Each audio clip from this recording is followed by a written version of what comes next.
Time now for your forewarned weather with Cedric Haynes. All right, happy Groundhog's Day, folks. I'll tell you what, the weather pattern really makes you feel like if you've ever seen that movie, Groundhog Day, well, it feels like we're living it every day this winter time because things are just not changing and we need them to change. It may happen. It's just not going to happen in the next 7 days. But I do have some signs, and we'll talk about that in just a moment. Hey, let's go back, though, before we jump ahead to February. Let's talk about our January, specifically here in Salt Lake City, where we picked up just under a half an inch of rainfall by the end of January, which we typically average over an inch and a half of rainfall. So we know we were below normal with precipitation.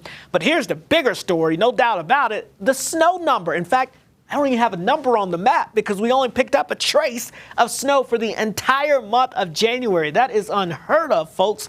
In fact, it's one of the snowier months of the year for us, as we typically average over a foot of snowfall during the month of January alone here in Salt Lake City. And we just have not seen anything. At least in December, we saw 1/10 of an inch of snow for the month. So that was a number we could put on the map, even though that's all we've literally seen for the season so far. And up to this date, we would average here by the end of January over 32 inches of snow here in Salt Lake City.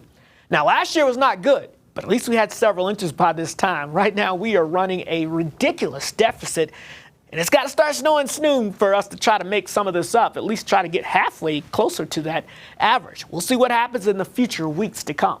High pressure right now getting ready to build back in. We've got a weak trough that's moving through this morning, producing some clouds ahead of it, but that's really it. Not expecting any precipitation from that trough of low pressure. This ridge of high pressure will build in, kick out the cloud cover this afternoon, and that high pressure just strengthens for the rest of the week. So you know the story. That means hazy skies, any storm systems going up and around us, just a big hole of nothing taking place here across the Beehive State through your Thursday. Now, things may start to change by the end of the week. So here's that little trough as it comes through that little wind shift there, giving us that little northwesterly flow, a light breeze. Not going to do much to the temperatures, but enough to be able to actually kind of keep the air mixed up a little bit, so we shouldn't see much haze out there. But notice our ridge. Oh, man, this thing strengthens once again across the western half of the country heading into your Wednesday and Thursday. So this is a pattern we just cannot shake, it seems. And that means anything that's going to be stormy or cold is going to go up and around us and not be here. So we're going to have hazy skies, maybe some foggy conditions some mornings, but that's really about it. Now, as we go into the weekend, there's a weak disturbance I'm watching. It may try to skirt southern Utah, but I think most of the moisture will stay to our south. But I did throw in some extra cloud cover to account for that on the weekend here down towards the south. But if you're saying, will we ever break down this ridge? We're getting a little bit more despair showing up. Well, here's the story. I've got some signs of some changes. Now, I do want to caution you, this is out in the long range, so you know how that can change. But as of now, there's some positive signs I've been seeing in some of the long-range data as we get into the second week of February. So not this week, but the second week of February as we head closer to Valentine's Day. Look at this. We've got potential of a colder and more unsettled weather pattern that could extend around for an extended period of time. We are going to keep our fingers crossed, folks. That's all we can do at this point in time. But the long-range outlook from the Climate Prediction Center is an agreement that we're looking at the potential of wetter than average conditions showing up. But again, that's after February 10th. So we're talking the second week of the month. So this week, don't expect much in the way of changes. Upper 20s and 30s out there for most of the state, low 40s down towards St. George. The rest of your Groundhog's Day, above average conditions.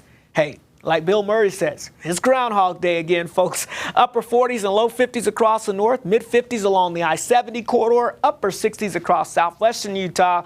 Above average temperatures and pretty much dry conditions are expected. St. George, upper 60s today. We stay there for the rest of the week. Again, I threw in some extra cloud cover for the weekend to account for that weak disturbance, but right now, keeping the forecast dry out there. The Wasatch Front, low 50s for your Groundhog's Day, but as that ridge of high pressure rebuilds for the middle and end of the week, expect those hazy skies to return with those above average temperatures. All right, let's get a check on the roads as we get you out the door this morning. You'll be able to see Washington Boulevard here at 20th Street in the Ogden area looking pretty good right now. We've got fairly light traffic out there across the area, but let me take you here to I-15 northbound. This is at 3300 South. As you can see, we've got a little bit more of a backup showing up here. Of course, it is a Monday, so many folks getting up, heading back to work and school. And be careful out there for your morning commute. Looks like we do have an incident here that is causing a little bit of a delay, but right now looks like traffic is still flowing. But be careful, watch out for a slowdown in this area as you travel. Again, this is in South Salt Lake, so keep that in mind if your travels take you to this region. More on your traffic and weather coming up in just a few moments, but for now, let's get you back over to Matt and Alyssa.